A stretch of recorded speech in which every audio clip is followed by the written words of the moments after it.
ಆತ್ಮೀಯ H16 news ಅರ್ಥಾತ್ ಹೇ ಸೀತಾರಾಮಗೆ ಸ್ವಾಗತ. ನಾನು ನಿಮ್ಮವ MI ಅಥವಾ ಮಲ್ಲಪ್ಪ ಜೋತಾವರ್. ಆದ್ಮೇಲೆ ಈಗ ತಾವು ದಿನ ಸುದ್ದಿಗಳನ್ನ ಅದರ ಜೊತೆಗೆ ವಿಶೇಷತೆಗಳನ್ನ ನೋಡ್ತಾ ಹೋಗಿ ವಿಶೇಷ ಈ ಮೊದಲನೇ ಸುದ್ದಿಯನ್ನು ನೋಡಿ. ಶತಾಯುಷಿ ಲಿಂಗೈಕ್ಯ ಶಟಸ್ಥಲ ಬ್ರಹ್ಮ ಶಾಂತಿವೀರ ಶಿವಾಚಾರ್ಯರ 44ನೇ ಪುಣ್ಯಸ್ಮರಣೋತ್ಸವದ ಅಂಗವಾಗಿ ನಾವು ಪ್ರತಿ ವರ್ಷ ಅವರೊಂದು ಪುಣ್ಯಸ್ಮರಣೆಯನ್ನು ಪ್ರತಿ ವರ್ಷ ಚಾಚು ತಪ್ಪದೆ ಕಾರ್ಯಕ್ರಮವನ್ನು ನೆರವೇರಿಸ್ತಾ ಬಂದಿದ್ದೇವೆ. ಮೊಟ್ಟ ಮೊದಲಾಗಿ ಶತಾಯುಷಿಗಳು ಶಾಂತಿವೀರ ಶಿವಾಚಾರ್ಯರು ಈ ಒಂದು ನಾಡಿನ ಅತ್ಯಂತ ಹಿರಿಯ ಸಾಹಿತಿಗಳು ಆಗಿದ್ದರು.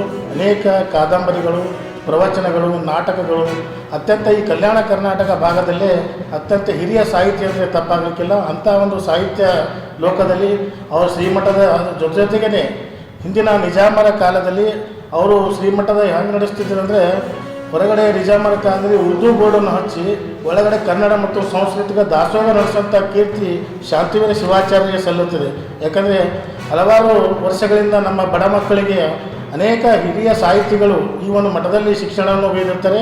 ಅಂಥ ಒಂದು ಮೇಧಾವಿ ಹಾಗೂ ಶ್ರೀಮಠದ ಒಂದು ತಾವು ಶಿಕ್ಷಣ ಮತ್ತು ದಾಸೋಹಕ್ಕೆ ಒಂದು ನಿಟ್ಟನ್ನು ಕೊಟ್ಟಂಥ ಈ ಒಂದು ಮಹಾ ಶಿವಾಚಾರ್ಯರ ಶಟಸ್ಥಲ ಬ್ರಹ್ಮ ಶಾಂತಿವೀರ ಶಿವಾಚಾರ್ಯರ 44ನೇ ಪುಣ್ಯಸ್ಮರಣೋತ್ಸವವನ್ನು ಈ ವರ್ಷ ದಿನಾಂಕ 17/1/2026ರಿಂದ ದಿನಾಂಕ 20/7/2026 ಈ ಒಂದು ಕಾರ್ಯಕ್ರಮವನ್ನು ವರದಾನಿ ಗುಡ್ಡಾಪುರ ದಾನಮ್ಮ ದೇವಿ ಮಹಾಪುರಾಣವನ್ನು ನಾವು ನೆರವೇರಿಸಲಿದ್ದೇವೆ. ಅದೇ ರೀತಿ ಈ ಒಂದು ಕಾರ್ಯಕ್ರಮಕ್ಕೆ 17ನೇ ತಾರೀಕು ಉದ್ಘಾಟನೆಯ ಸಮಾರಂಭವನ್ನು ಚರಲಿಂಗ ಮಹಾಸ್ವಾಮಿಗಳು ಗದ್ದಿಗೆ ಮಠ ಇವರ ಒಂದು ನೇತೃತ್ವದಲ್ಲಿ ಈ ಕಾರ್ಯಕ್ರಮ ಉದ್ಘಾಟನೆಗೊಳ್ಳುತ್ತದೆ. ಅದೇ ರೀತಿ ಶರಣಬಸವೇಶ್ವರರ 9ನೇ ಪೀಠಾಧಿಪತಿಗಳಾದಂಥ ಪೂಜ್ಯ ದೊಡ್ಡಪ್ಪಪ್ಪ ಅವರು ಈ ನೇತೃತ್ವವನ್ನು ವಹಿಸಲಿದ್ದಾರೆ. ಅದೇ ರೀತಿ ಉದ್ಘಾಟಕರಾಗಿ ಸನ್ಮಾನ್ಯ ಶ್ರೀ ಡಾಕ್ಟರ್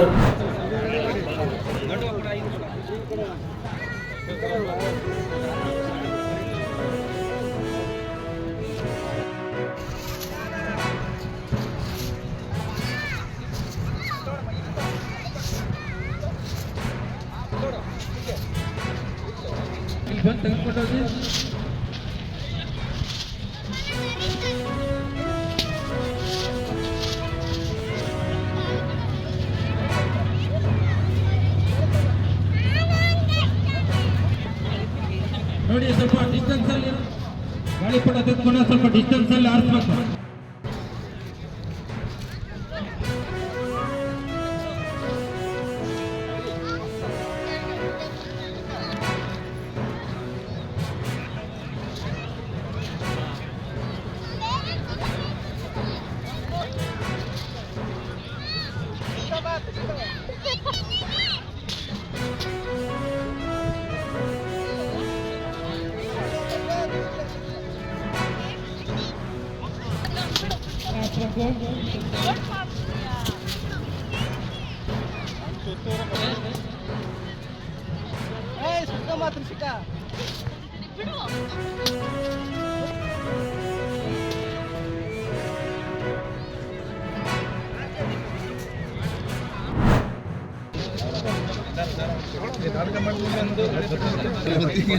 ಒಂದೇ ದಿನ ಸಮೇತ ಸತ್ಯ ಹೋಗಿದ್ದಾನೆ.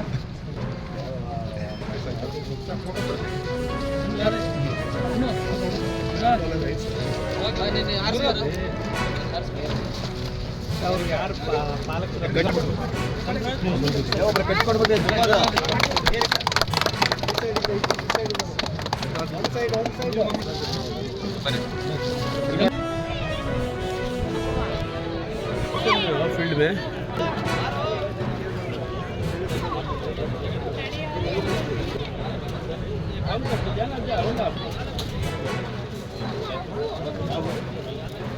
इसको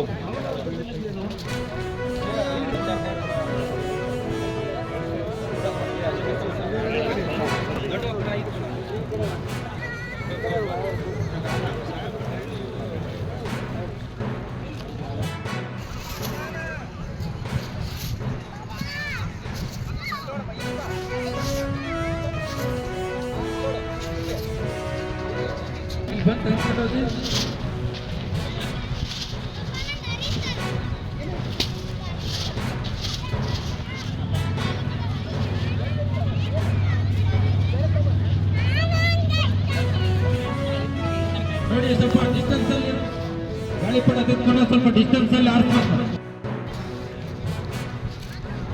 ಪ್ರತಿಭಟನೆ ಹಿಂದಕ್ಕೆ ತೆಗೆಯಲ್ಲ ಸರ್.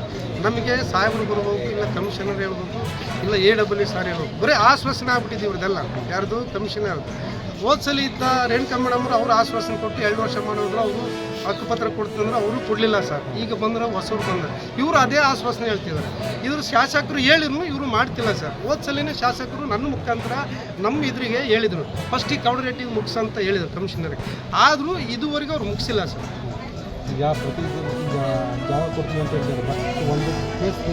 ಪ್ಲೇಸು ತೋರಿಸ್ತಿಲ್ಲ. ಒಂದು ಅಲ್ಲಿ ಮಾಡ್ತಿದ್ವಿ, ಕೋರ್ಟ್ನಾಗಿದ್ದೀವಿ, ಕೋರ್ಟ್ ಎಲ್ಲ ಮುಗಿದಿದೆ ಸರ್. 101 ಸೈಟ್ ಆಗಿದೆ, ಕೋರ್ಟ್ ಎಲ್ಲ ಮುಗಿದಿದೆ. ಕೋರ್ಟ್ ಮುಗಿದಾದ್ಮೇಲೆ ಕೊಡ್ಬೇಕಾ? ಈಗ ಬರೀ ಇವ್ರು ಏನಪ್ಪ ಅಂದ್ರೆ ಮನೆ ಹೊಡಿಬೇಕು, ಖಾಲಿ ಮಾಡಬೇಕು, ರಾಷ್ಟ್ರೀಯ ಹೆದ್ದಾರಿ ರೆಡಿ ಮಾಡಬೇಕು, ಬರೀ ವೆಹಿಕಲ್ಗೋಸ್ಕರ ಇದು ಮಾಡ್ತಿದ್ರು. ಅದು ಸಾಮಾನ್ಯ ಜನಗಳಿಗೆ ತೊಂದರೆ ಆಗುತ್ತೆ, ಧೂಳಾಗುತ್ತೆ, ಸಮಸ್ಯೆ ಆಗುತ್ತೆ. ದಿನ ಕೂಲಿ ಕಾರ್ಮಿಕರಂತೂ ಇವ್ರಿಗಿಲ್ಲ. ಮತ್ತು ಈ ಕಾಂಪನ್ಸೇಷನ್ ಕೂಡ ಕಾಂಪನ್ಸೇಷನ್ ಕೊಟ್ಟಿದ್ದಾರೆ ಸರ್. ಒಂದು 4 ಲಕ್ಷ ಕೊಟ್ಟಿದ್ದಾರೆ, 3 ಲಕ್ಷ ಕೊಟ್ಟಿದ್ದಾರೆ, ಒಂದೊಂದಕ್ಕೆ 1 ಲಕ್ಷ 5 ಲಕ್ಷ ಕೊಟ್ಟಿದ್ದಾರೆ. ಆದರೆ ಸೈಟ್ ತನಕ ಬರಲ್ಲ, ಮನೆ ಕಟ್ಟಕ್ಕೆ ಬರಲ್ಲ, ಸಮಸ್ಯೆಗಳು ಸರ್.